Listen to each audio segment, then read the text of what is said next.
Dimensión con Dionisio Gutiérrez. Guatemala se encuentra a tan solo 6 meses de una nueva contienda electoral, la segunda que se desarrollará en medio de la crisis política que comenzó en 2015. En el centro de este proceso se encuentra una reforma a la ley electoral y de partidos políticos que el Congreso aprobó en 2016, como una respuesta a las exigencias ciudadanas del 2015. Esta reforma no cumplió con todas las expectativas de la ciudadanía, pero sí integrará nuevos elementos al proceso electoral, vertiendo nuevas responsabilidades sobre el Tribunal Supremo Electoral y los partidos políticos. Se espera que esta reforma a la ley electoral tenga efectos importantes sobre el Congreso, el proceso electoral y los partidos políticos, debido a las restricciones sobre el transfugismo, una mayor capacidad de fiscalización sobre el financiamiento electoral, el control del Tribunal Supremo Electoral sobre la pauta en medios de comunicación, la validez del voto nulo y el cambio de fechas para las elecciones. Además del cambio en las reglas de la contienda electoral, Guatemala se encuentra en un contexto político en el que muchos políticos tradicionales han sido señalados en casos de corrupción, lo que podría impedir su participación. Además, algunos partidos políticos han sido cancelados por el Tribunal Supremo Electoral y algunos otros podrían correr con la misma suerte en los próximos meses. En esta situación, se espera un proceso electoral con un aproximado de 30 partidos políticos, los cuales están obligados a tener una candidatura presidencial para no ser cancelados y un Congreso con posibilidad de renovación. Esto implica nuevas oportunidades y nuevos riesgos para un país en una constante incertidumbre. Esta semana en Dimensión, hablamos con un grupo de analistas sobre los retos del proceso electoral 2019.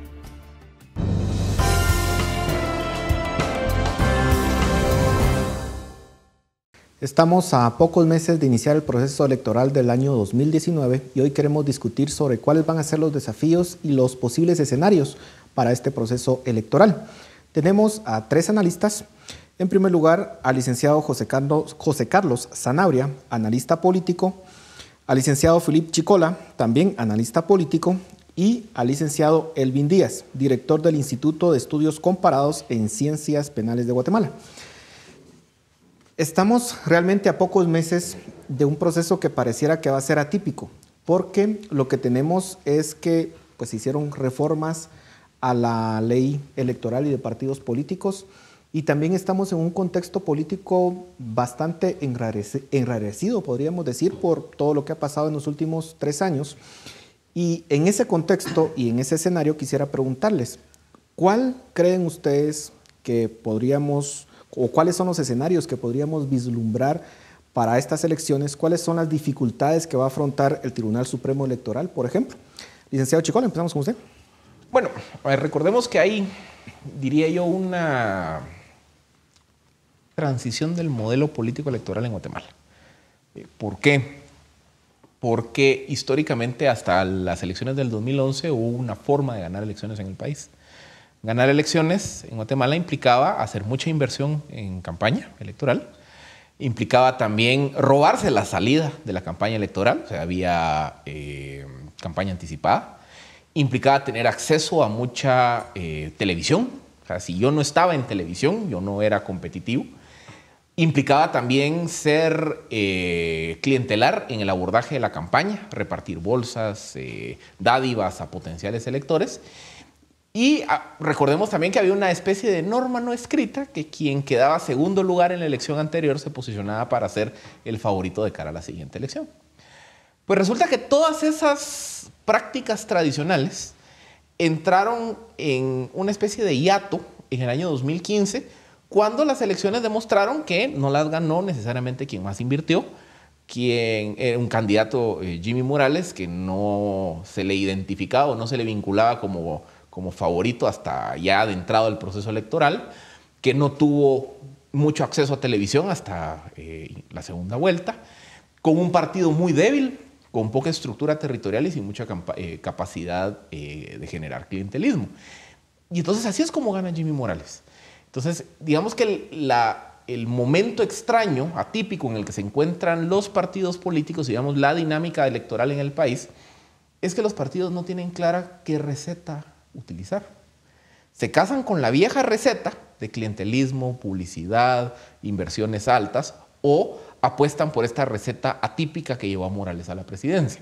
Entonces, de entrada, hay, digamos, que esa anomalía paradigmática en torno a cómo se va a llevar a cabo la dinámica del ejercicio electoral, y que creo que ese es un primer punto de partida que genera incertidumbre para los partidos políticos. Aparte, creo yo, es toda la incertidumbre sistémica, legal, la relacionada obviamente con los escenarios más de carácter político electoral. Hablemos precisamente de los cambios en la ley electoral. ¿Qué estrés o qué presión le pone al sistema esos cambios? A mí me parece que más allá de los escenarios, digamos, de las fuerzas políticas que van a existir desde enero, que lo vamos a ver del próximo año, yo quería poner en la mesa ese tema, precisamente las implicaciones jurídicas que va a traer, sobre todo la última reforma a la ley electoral y a partidos políticos, que ojo, que era una demanda también en esos antecedentes que mencionaba Philip. Había que tomar en cuenta también lo que sucede en 2015, ¿no? Que el proceso electoral surge en el marco, se da en el marco de lo que fue, digamos, la ola de indignación y todo este tema de Otto Pérez Molina y Roxana Valdetti. Bajo esa dinámica se lleva a cabo en el siguiente año, que fue el 2016, una reforma importante al sistema electoral. Cambios pequeños, digamos, pero importantes que deberíamos de ver ahorita su impacto en este proceso electoral. Yo quiero traer a colación tal vez algunos, y sobre todo uno que estuvo en el tiempo ahí estático y no se movió, y que era importante también, que era lo del financiamiento electoral. Pero digamos, las reformas que suceden en el 2016 son reformas importantes en cuanto al manejo de la campaña electoral. El tema de la pauta, me parece a mí que el TSE tiene un desafío para poder tener mejores mecanismos de control sobre esa situación, un poco de equiparar las fuerzas del acceso a la publicidad y la misma propaganda electoral que necesitan las fuerzas políticas para poder, digamos, poder convencer al electorado. Y sobre todo para mí un fenómeno que al menos nosotros lo hemos analizado desde el instituto es qué impacto va a tener ahora también, después de que hemos visto durante los últimos 2 años casos de financiamiento electoral ilícito.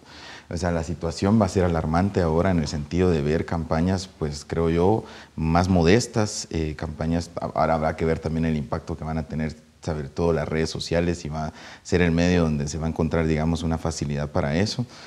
Que también, de hecho, la misma ley apunta a que el TSE tenga que tener también control en esas dinámicas, pero sobre todo para nosotros, desde el instituto, la evaluación que es, más allá de lo programático, es también entender que este es un proceso electoral que pinta para ser atípico, en donde vamos a ver no estas dinámicas tradicionales que Philip pintó bien, sino me parece a mí otra lógica de hacer campaña electoral y sobre todo de buscar transparencia a partir de que ya hay mucho caso penal, sobre todo financiamiento electoral, que va a tener implicaciones donde ya el que financiaba y el que se vinaba favorecido con ese financiamiento va a tener que tener control y sobre todo garantizar la transparencia. Algunos dicen de que ese cambio, precisamente sobre el financiamiento electoral, lo que va a hacer es de que va a hacer un desincentivo para el dinero lícito.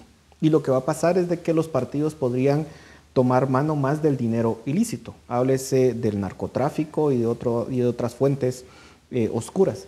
¿Podríamos ver ese escenario dado ese cambio que se dio en la ley electoral? El escenario es posible, pero no tiene que ser. De hecho, el principio, el objetivo, el espíritu, lo que busca la ley, los cambios a la normativa, en principio es no satanizar el financiamiento privado. Es decir, el modelo es consistente porque está diciendo, mire, seguimos bajo un modelo mixto, es decir, financiamiento público, financiamiento privado. Lo único que se está haciendo es transparentando el financiamiento privado que reciben los partidos políticos. Y eso beneficia a los partidos, a la democracia, y bajo ningún punto de vista el objetivo o el interés era satanizar.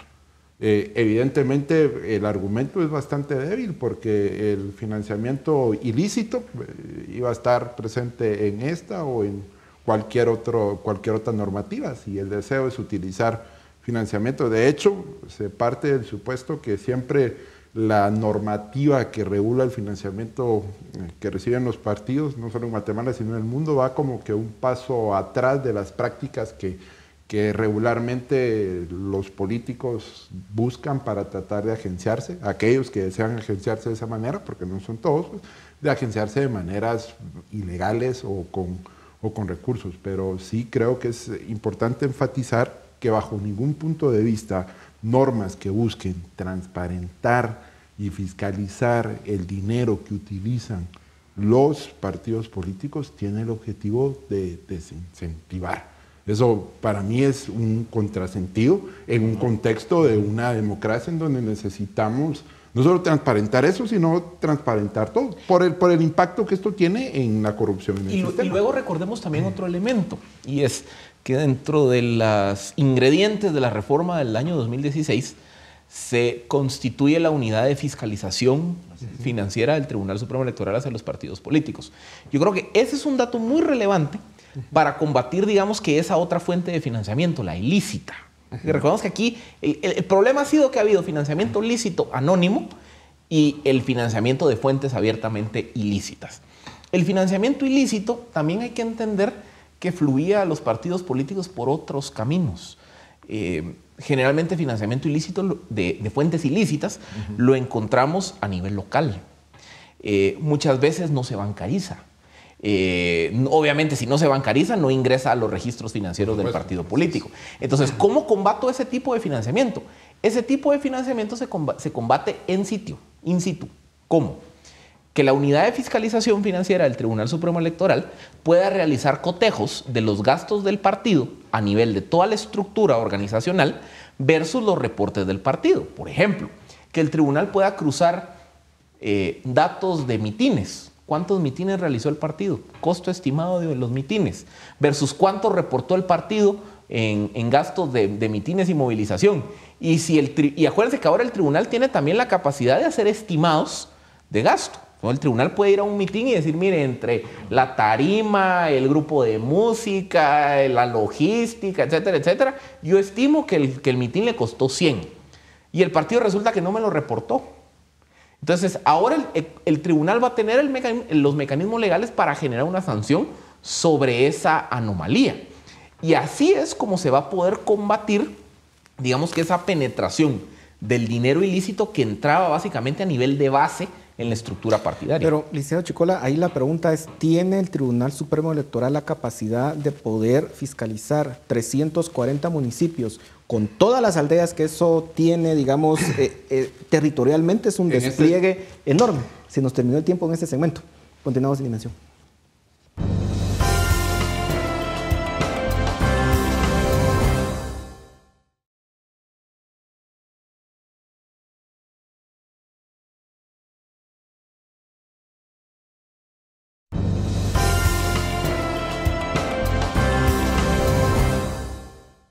Continuamos en Dimensión hablando sobre el tema de las elecciones próximas, ya a unos cuantos meses en el 2019.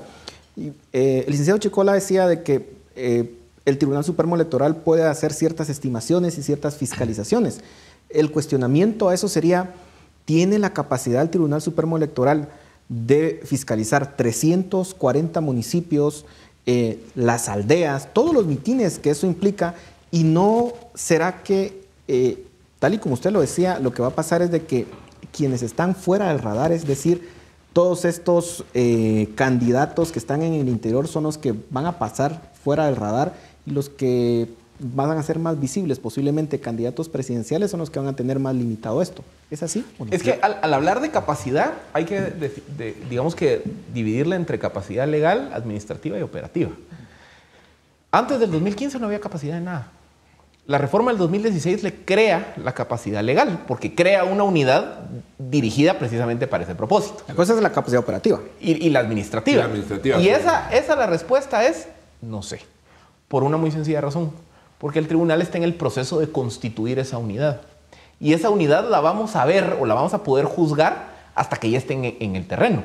Y de hecho, no, creo que en este caso sí tenemos que ser, porque, a ver, a los guatemaltecos y a la sociedad guatemalteca creemos, y entiendo, a los grados de frustración en todos los ámbitos nos llevan a la situación de que queremos en la inmediatez, así casi que como que si estuviéramos hablando de un mensaje de Twitter o de WhatsApp, que a la inmediatez tengamos un tribunal completamente fortalecido, tengamos una institucionalidad y Esto sucede en el aspecto electoral, en el aspecto, por ejemplo, de desastres, en salud, en educación, en todos lados. Solo por citar un ejemplo. Sí tenemos que incorporar la perspectiva de proceso. Por ejemplo, una caso así.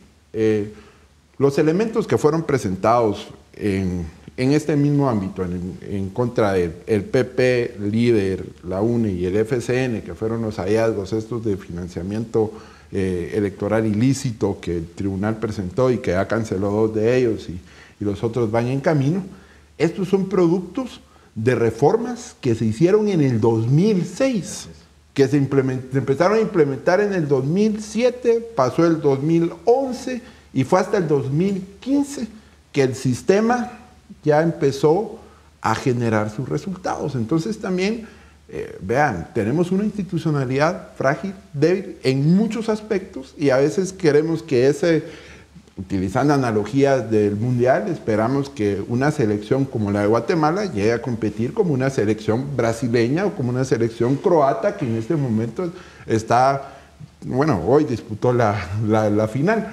Pero en este caso a lo que voy es que sí necesitamos incorporar una perspectiva de proceso que nos diga, bueno, miren, efectivamente en el 2019 vamos a tener una institucionalidad con la capacidad legal, con una capacidad administrativa y operativa que se va a poner a prueba, que probablemente no va a hacer todo lo que esperamos, pero aquí hay que empezar de largo plazo. Y otro aspecto también, y que muchas veces solo dejamos al actor del tribunal, pero en este caso yo creo que el sistema también genera incentivos interesantes para otros actores, como los partidos políticos, porque antes como todos se tapaban con la misma chamarra, entonces acá, por ejemplo, el candidato del municipio A ve que su competidor está utilizando financiamiento electoral ilícito, venga y que vaya a presentar una denuncia a las instancias pertinentes. Lo que sucedía que como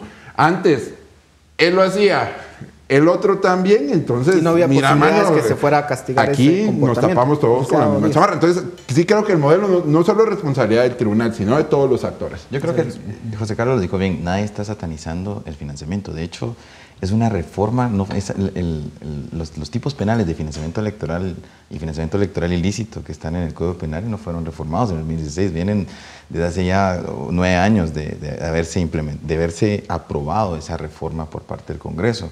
Y es, digamos, hasta en esa visión de proceso que yo estoy también de acuerdo con José Carlos, porque no simplemente uno ve la institucionalidad y voltea a ver al registro de ciudadanos y al Tribunal Supremo Electoral, sigue siendo débil, sobre todo en esa perspectiva que usted decía a nivel local, y a nivel local es donde se siguen reproduciendo prácticas donde las fuentes de financiamiento ilícito están a la orden del día. Entonces esa situación es alarmante. Sin embargo, yo sí creo, también soy optimista como los colegas en el sentido de que este es un proceso donde presenta sumos desafíos para los magistrados del TSE y toda la institucionalidad responsable. Porque el hecho el sistema de justicia penal ya demostró que tiene la capacidad, por lo menos, para levantar investigaciones contundentes contra personas que han estado ligadas en financiamiento electoral ilícito. Ahora le toca al TSE que esas prácticas no se produzcan y que tenga otra vez que ser el sistema penal el que funcione. El TSE es una institucionalidad administrativa y rectora en la materia electoral y debe hacerlo ver. Yo creo si uno es exquisito, digamos, esa reforma del 2006 le faltaron algunas cosas, pero si uno es exquisito, me parece a mí que tiene elementos suficientes para poder avanzar en este proceso electoral. Y con esa visión de proceso, como dice el colega Sanabria, me parece a mí que podemos empezar a ver resultados, sobre todo de mayor control, sobre todo más transparencia, el hecho de que también las personas puedan estar cómodas o no desde el momento de su afiliación o ser un simpatizante con cualquier fuerza política que se vaya a ofertar en el proceso electoral, pero sobre todo teniendo en cuenta que la audiencia debe ver un aspecto que para mí es importante. Esto ha sido un esfuerzo de años, de varios procesos, y yo creo que el TSE ahorita debe mostrar más resultados y transmitir más confiabilidad de que no sea un proceso tradicional. Tenemos todas las condiciones, porque no hemos visto durante estos años campaña anticipada, hay que decirlo, no hemos visto, tal vez a nivel de redes alguien ahí han hecho intentos, pero no hemos visto las pautas comerciales como se estaba sucediendo hace 4 años, donde Valdizón ya estaba prácticamente ya saturado en el tema. Eso no lo ha pasado. Entonces, uno empieza a digerir esas situaciones y es de proceso. Yo creo que la pregunta todavía es, ¿tiene la capacidad el TC? No lo sabemos, pero se pone a prueba ahorita con el tema jurídico. Y luego también creo que hay otro elemento que viene a cambiar un poco la estructura de la lógica financiera de las campañas, que es la nueva regulación relacionada con los medios de comunicación. Porque, a ver, recordemos, lo que la evidencia de los casos judiciales ha mostrado es que el financiamiento ilícito servía para pagar, obviamente, el que se colaba de abajo hacia arriba, que es el caso que mostró Chico Dólar, por ejemplo, o lo que ocurrió, por ejemplo, con el financiamiento de pauta publicitaria en tiempos del Partido Patriota en el año de la campaña 2011. Entonces ya hablamos del primero, que eso es capacidad in situ del tribunal de generar esa verificación gastos versus reportes. Pero la otra, el que está relacionado con los medios de comunicación, ahí hay un cambio normativo, pero de 180 grados. Y es que ahora los partidos no podrán contratar directamente pauta en los medios, sino que el Tribunal Supremo Electoral tendrá pues un espacio presupuestario, una asignación presupuestaria, y repartirá equitativamente entre todos los partidos políticos de acuerdo a un plan de medios. Y es el tribunal el que va a pagar esa pauta. Entonces digamos que ese rubro de gasto, que era muy significativo, ya no va a existir. Entonces creo que esto viene a generar también, digamos que una reducción en el flujo de gasto tradicional del partido político. Entonces eso también en teoría, porque hay que ver el efecto de esa reforma, viene a mitigar o a matizar un poco la necesidad de tanto capital de origen cuestionable. Y creo que ese cambio, porque ahora el hecho de que todos los partidos tengan acceso a pauta igualitaria, creo que también va a tener un efecto distinto en cómo los partidos se comportan a nivel electoral. De hecho, otro de los efectos interesantes que se va a dar es, bueno, siempre criticamos que tenemos campañas llenas de canciones, momentos en donde el 60% del tiempo era ocupado por un solo candidato o un partido con mensajes vacíos, sin mucho fundamento. Ahora se parte pues, de la idea de que al momento de distribuir equitativamente, igualitariamente los espacios, pues el partido y el candidato se va a topar con un contexto en donde va a tener, por citar un caso, 2 minutos. Y en esos 2 minutos tiene que ser lo más efectivo y lo más directo. Y entonces se prevé pues, que evidentemente vamos a tener una campaña distinta en donde probablemente ese poco espacio que tengan lo van a tener que utilizar de manera más efectiva. Y lo otro que creo que también hay que hacer un análisis, es un poco como lo que decía Philip y lo que decía Elvin, es que sí creo que esos cambios van a impactar más en la elección presidencial, pero sí creo que las dinámicas en donde más difícil se va a dar cambios son en las dinámicas de elección de diputados y de alcaldes. Y de hecho ahí se va a concentrar. Y que porque diputados es fundamental. Se nos terminó el tiempo en este segmento. Continuamos con Dimensión.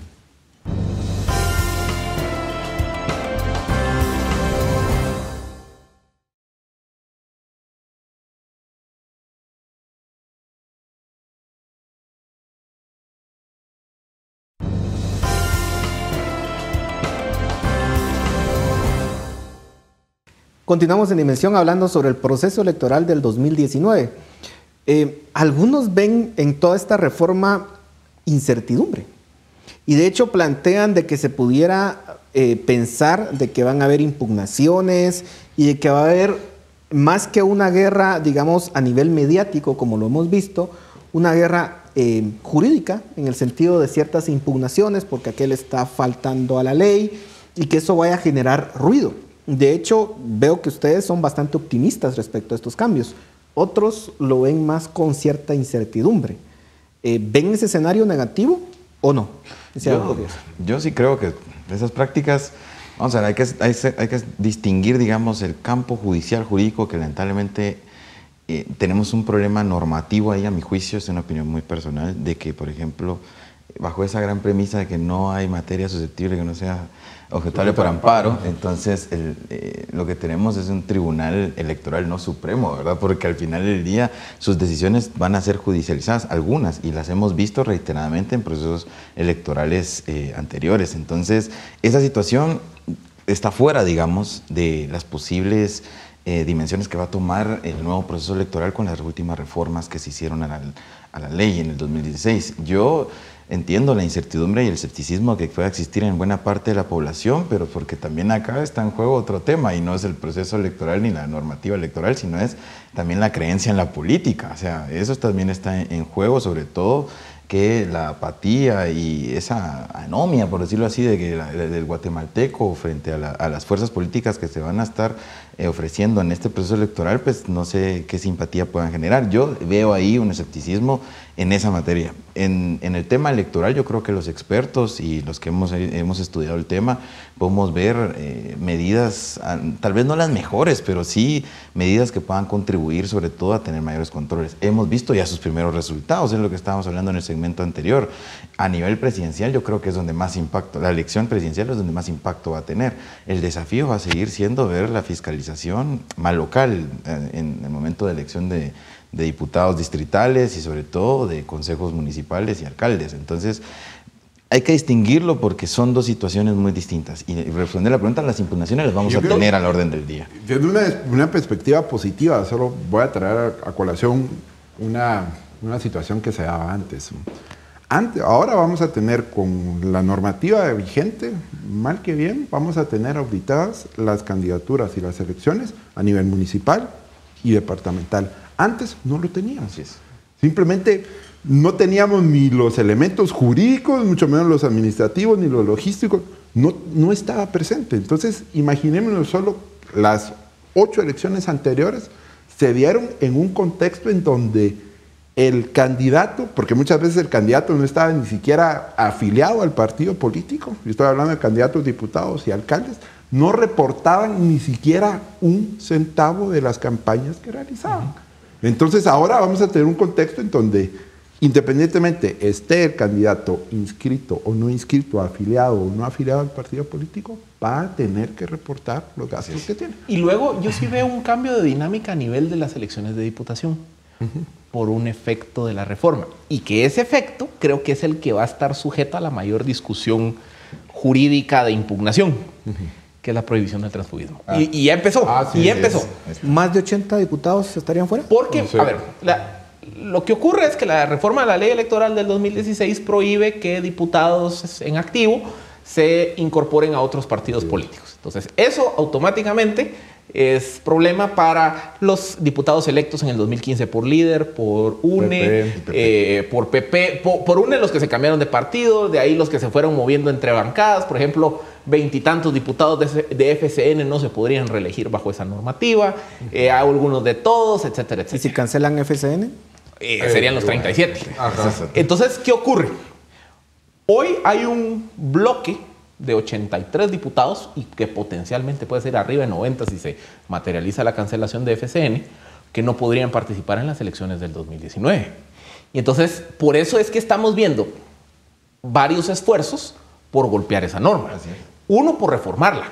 Y inconstitucionalidad también. Otro, por vía de inconstitucionalidad. Sí. Supongamos que ninguno de los dos escenarios camina en el resto del 2018. A mí no me extrañaría que se impugne la norma, ya no por vicios de procedimiento, que es lo que se hizo ahora, sino derechos, argumentando el tema de derechos. Hemos visto como, por ejemplo, en Honduras y en Bolivia, se cuestionó la prohibición a la reelección presidencial bajo el argumento que la Corte Interamericana de Derechos Humanos ha dicho que eso atenta contra tu derecho de elegir y ser electo. A mí no me extrañaría que ese sea como la tercera instancia que intente. Entonces, ¿qué pasa? Ese creo que va a ser el gran foco de discusión jurídica de los siguientes 8 o 9 meses, la normativa del transfugismo.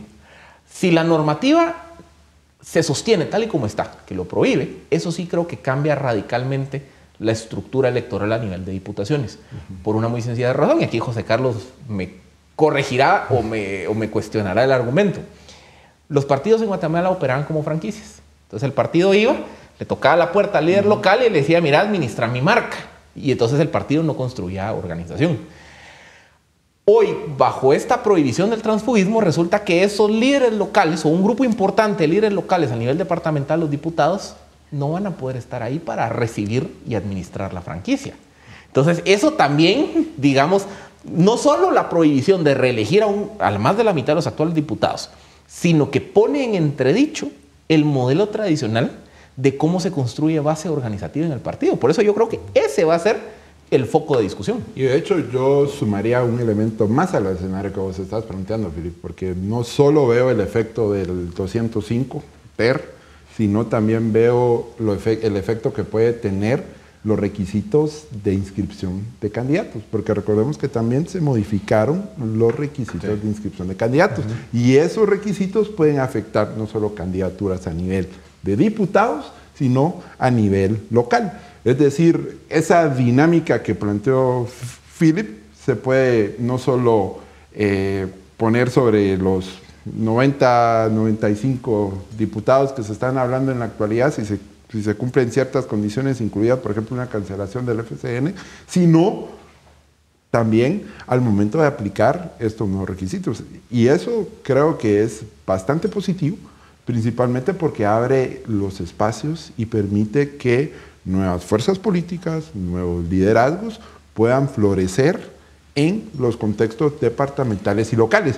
Y que si lo vemos todavía en retrospectiva, este escenario que se está planteando viene alimentado incluso por varios procesos legales o diputados o caciques que se vieron ligados a procesos legales y que ya no están ni siquiera en el Congreso, sino que en este momento están ligados a procesos. Es decir, hay una sucesión de elementos que ha permitido configurar ese escenario. La duda es si hay una fuerza política en este momento con la capacidad no solo discursiva, sino organizativa, estratégica y electoral de aprovechar esos espacios y ganar en las urnas electorales frente a esas estructuras que cuando sale el liderazgo no es que las estructuras van a desaparecer, sino las estructuras van a intentar mantenerse, tratando de renovarse y van a dar la pelea, porque las estructuras no se pierden de alguna manera, sino van a todavía dar la pelea. Hay otro cambio importante que es el hecho del voto en el extranjero y que pudiera hacer que, digamos, migrantes pudieran votar. ¿Puede cambiar esto la dinámica de las votaciones? ¿Tiene el Tribunal Supremo Electoral la capacidad de hacerlo o no? Yo creo que volvemos otra vez al análisis de la institucionalidad. Me parece a mí que no lo sabemos realmente cuánta inversión. Entiendo de que han habido hasta proyectos de financiamiento, sobre todo de cooperación internacional para el TSE, de poder generar condiciones. En un caso como el voto en el extranjero, hay que decirlo en términos muy concretos, es voto en Estados Unidos, porque es donde mayor población guatemalteca se concentra. No es que ¿Cuántos potenciales votantes podrían haber en Estados Unidos?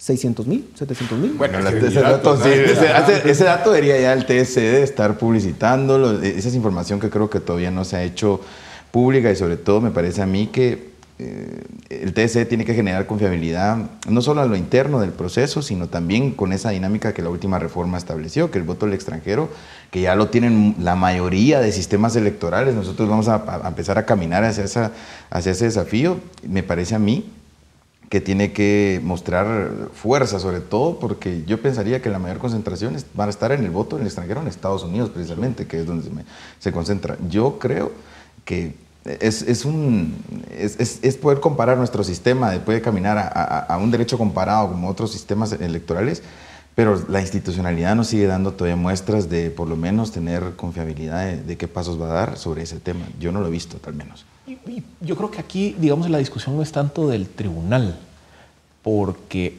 cuando estudiamos el voto en el extranjero, ¿cuál sería la dinámica logística? La logística para el Tribunal Supremo no es tan compleja, la verdad, porque realmente tiene que hacer tres grandes funciones: la del empadronamiento, la de organizar el evento electoral directamente y todo lo relacionado al escrutinio de votos. Y los tres, hay un mecanismo muy sencillo, que es la utilización de la infraestructura existente de los consulados. Entonces, digamos que el tribunal, ¿qué es lo que tendría que hacer? Establecer subsedes en los consulados para empezar a empadronar a las personas migrantes. En los consulados se constituirían las mesas receptoras de votos y ahí mismo se constituye la junta receptora, que es la encargada, como que fuera una mesa de aquí en la ciudad de Guatemala o de cualquier punto del país, hacer todo el escrutinio y el conteo de los votos y trasladarlo vía digital al centro de cómputo. El problema aquí es anterior, es un problema de identificación. Porque ¿qué ocurre? El tribunal solo podría empadronar a las personas que cuenten con una identificación oficial del gobierno de Guatemala. De entrada, eso ya plantea el siguiente problema. Todos los migrantes que llegaron a Estados Unidos antes del 2010, y me atrevería a decir antes del 2012, probablemente no tienen DPI. Entonces, eso implica que hasta que no camine el proyecto Relaciones Exteriores RENAP para emitir documentación de DPI, esas personas no serían empadronables. Entonces, ahí, como les digo, la parte del proceso del tribunal para mí es relativamente sencilla. Donde yo veo el foco del problema es en la identificación, porque si la persona no está identificada, no puede ejercer el voto. Y hay otro elemento que también genera preocupación y es el hecho de tener a un candidato o a un presidente electo casi 6 meses antes de que toma posesión. Algunos ven en eso un problema porque creen que de alguna forma va a haber, claro, un presidente que está en funciones, que está básicamente muriendo, digamos, su régimen, y otro que va a estar electo y que pudiera de alguna forma tener cierta fuerza política. Les dejo la pregunta para el siguiente segmento. Continuamos en Dimensión.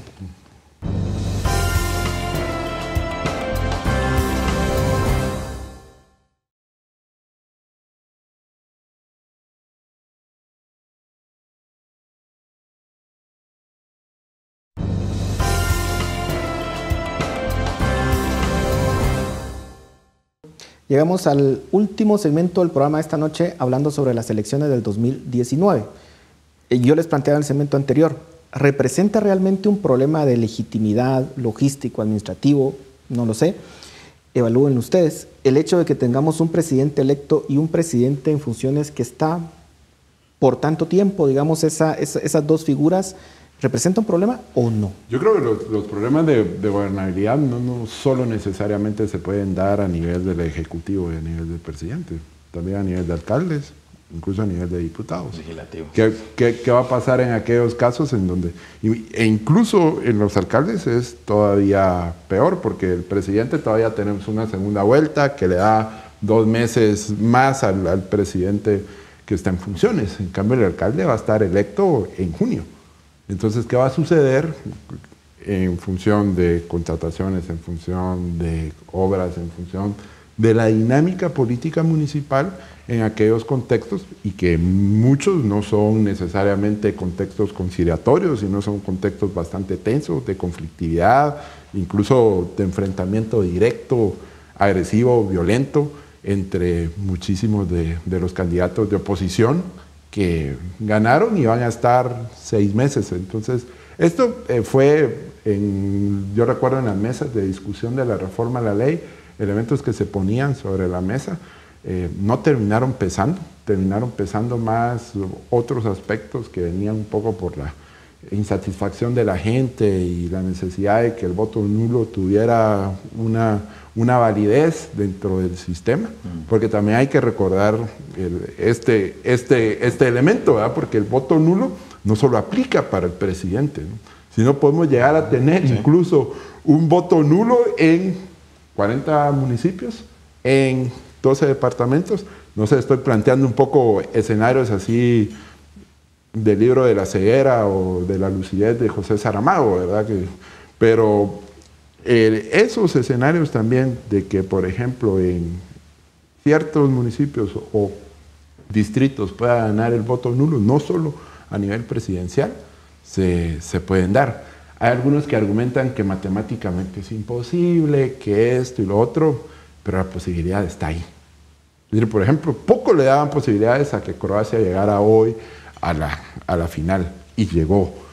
Entonces y estamos, la final Francia-Croacia, nadie, ¿verdad? Y nadie daba por sentado una final Francia-Croacia. Ahí miraban a Brasil, a Alemania, a otros, pero llegó. Entonces, no podemos, en ese escenario, no podemos jugar con la gobernabilidad, con la democracia del país y no contemplar esos elementos para al menos tener, evidentemente, elementos que nos permitan actuar si se concretan. Imaginémonos un escenario hipotético. Es que donde yo creo que está el conflicto es en que la autoridad electa, ya sea a nivel local, diputación, presidencia, maneje, digamos, o signifique un viraje muy radical respecto de la autoridad saliente. Están en funciones, ajá. Entonces, por ejemplo, ya José Carlos presentaba el escenario hipotético a nivel municipal, en donde creo que es donde probablemente vamos a tener muchos de estos casos, que llegue un alcalde de diferente partido, agrupación o contrario al alcalde saliente. Probablemente el alcalde saliente va a recurrir a las viejas tácticas de antaño, que es autorizar un sindicato, llenar las contrataciones, contratar obra interanual para entonces ya dejar amarrado de manos al nuevo alcalde.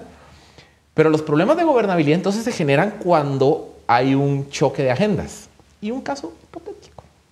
Supongamos que algún candidato que pase a segunda vuelta, la primera vuelta va a ser en junio, tenga la idea de que hay que renovar el mandato de la CICIG. Y que el presidente Morales tenga la idea de que no va a renovar el mandato de la CICIG. Imagínense esa pugna política entre el presidente saliente con, digamos, una legitimidad en decadencia versus el candidato o los potenciales candidatos ganadores con una legitimidad increciendo, entrar en esa discusión de sí, no sí, sea uno, sea el otro, ahí el orden de los factores no altera el resultado. Pero ahí hay un ejemplo. Imagínense alguna decisión de política económica, de política exterior, alguna decisión a nivel legislativo. O sea, ese es el problema, no es el tiempo.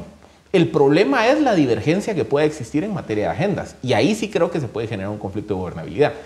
Dejando el escenario de lado, a mí me gustaría pensar, siendo optimista, que una transición más prolongada va a permitir tener mayor orden en el proceso transicional.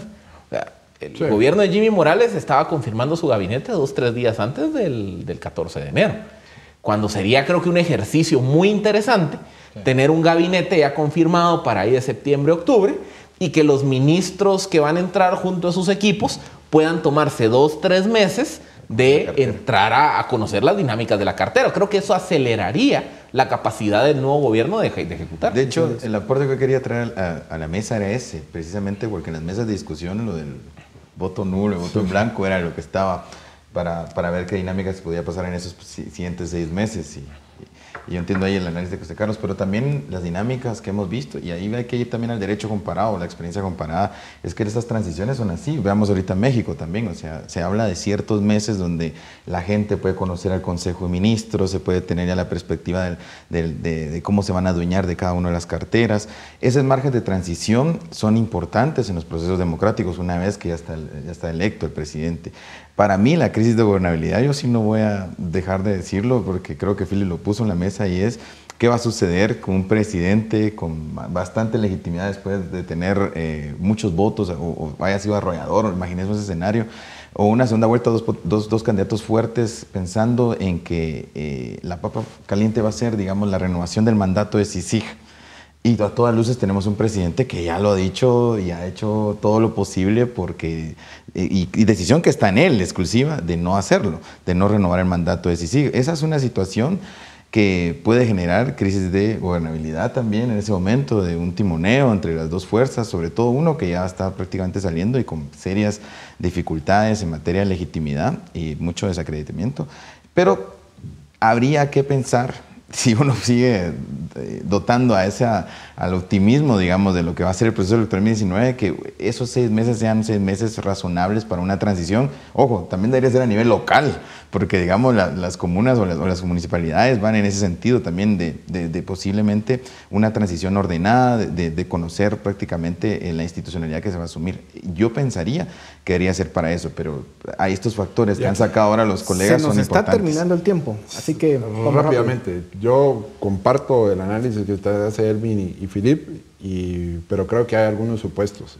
Partidos políticos programáticos, institucionalizados y ciertos procesos, y eso no lo veo en el contexto. Ninguno de los... Claro. No, entonces yo sí le apuesto y me encantaría que se desarrollara de esa manera, y voy a empujar para que sea de esa manera desde el análisis político, para que tengamos un proceso de ese tipo. Pero sí creo que la dinámica política... Se nos ha terminado el tiempo, así que... Me voy a sumar rapidito a la quiniela electoral. Yo voy a hacer, tal vez Luis apunta a hacer una predicción. Mi predicción de quiniela electoral es que yo creo que va a haber muchos candidatos a alcaldes corriendo vía comités cívicos y no vía partidos políticos. Y hablando de quiniela, licenciado Chicola, ¿qué opina del ganador el día de hoy? ¿Le pegó al No, mi quiniela salió muy mal, pero creo que en general este mundial marcó una transición de poder, porque vimos que equipos pequeños, o sea, 3 de 4 equipos que llegaron a las semifinales, eran equipos pues, que no se le vislumbraba como potenciales favoritos. Es una materialización del fin del poder, los micropoderes desplazando a los poderes tradicionales de Alemania, de Argentina, Brasil, Italia que ni llegó. O sea, este fue el mundial de los micropoderes, dejando a un lado a los macropoderes tradicionales. Es otro programa ese. Veremos cómo termina entonces las elecciones de 2019, que la esperanza sí es de que con todos estos cambios a la ley electoral y de partidos políticos y con el contexto de lucha contra la corrupción podamos tener, en principio, mejores funcionarios públicos en el Congreso y que ahí se nos terminó el tiempo para poder vislumbrar cómo lo hubiéramos visto conformado y también en la presidencia y en los alcaldes. Ojalá que esa quiniela sí se cumpla. Gracias por sus aportes. Gracias a ustedes por su atención. Ahora los dejamos con Dimensión Redes.